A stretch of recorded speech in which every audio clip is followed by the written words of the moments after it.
Hi, welcome to my author presentation for American literature about Nathaniel Hawthorne. So, Nathaniel Hawthorne was born in Salem, Massachusetts on July 4th, 1804. He was an only child. He was married to Sophia Peabody, and he wrote a story about the Seven Gable House, or the House of Seven Gables, and I believe this is the house that it was based off of in Salem, Massachusetts. So I think one of his greatest impacts in his life that affected his writing and affected just everything about him was Puritan life. His family was a Puritan. He came from a long lines of relatives that were in the Puritan religion, and they became a little bit infamous. I think he was kind of prejudiced against that, and I don't know if he was against the Puritan religion exactly, but he had offense against them, and it very, very much affected his life and his writings.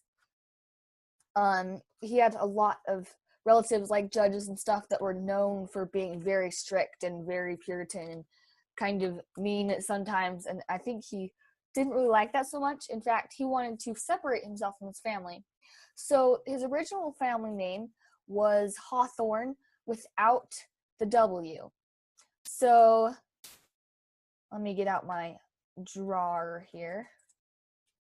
Right here you can see the name Hawthorne without the W. That's how his family name was. That's how his family spelled the name. But he wanted to kind of like distinguish himself from association with his family. Like he wanted to separate himself from his family a little bit, and so he added a W. So now you see his name Hawthorne with H-A-W, Hawthorne. And so he added the W to distinguish himself from his family. So, yeah. Some of his important works were The Three Told Tales, The Scarlet Letter, The Grandfather's Chair, The Birthmark, and The Minister's Black Veil. So, multiple of these are read during Williamsburg courses. The Scarlet Letter is read, obviously, during American literature.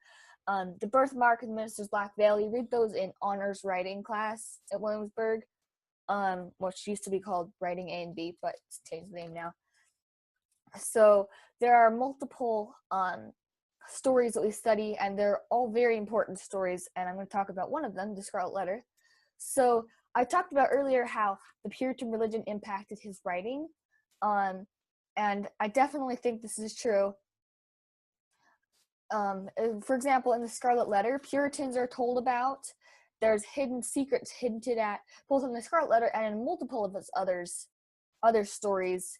It's very obvious that many of the main characters are Puritans, and they have secrets that they're hiding or something. Like in the story, The Birthmark, there's a woman who has a birthmark on her cheek that's like looks like a little handprint or something, and then her husband tries to remove it, and she ends up dying because it was removed, because it was a part of her, like a hidden secret that she wanted to get rid of, but she couldn't get rid of it because it was a part of her. And I think that's somewhat perhaps how Nathaniel Hawthorne felt about his family. Like they're just there, but you can't get rid of them.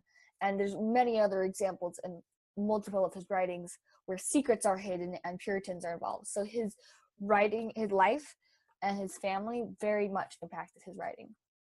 So in conclusion, Hawthorne's writings are very influenced by his life and history, and just all the things about him influenced his writings very much. So my sources for this was Nathaniel Hawthorne, thebiography.com, or just biography.com.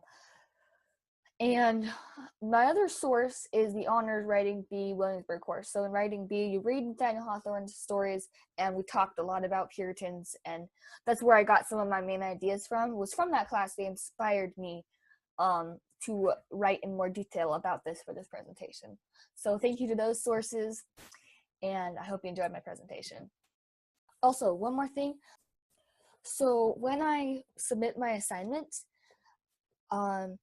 when I submit a comment about how well I think I did, it doesn't show up for peer review. So just right here, I want to say I think I earned honors on this assignment because I did my best and I put a lot of effort into this, into completing it and making it very final and polished.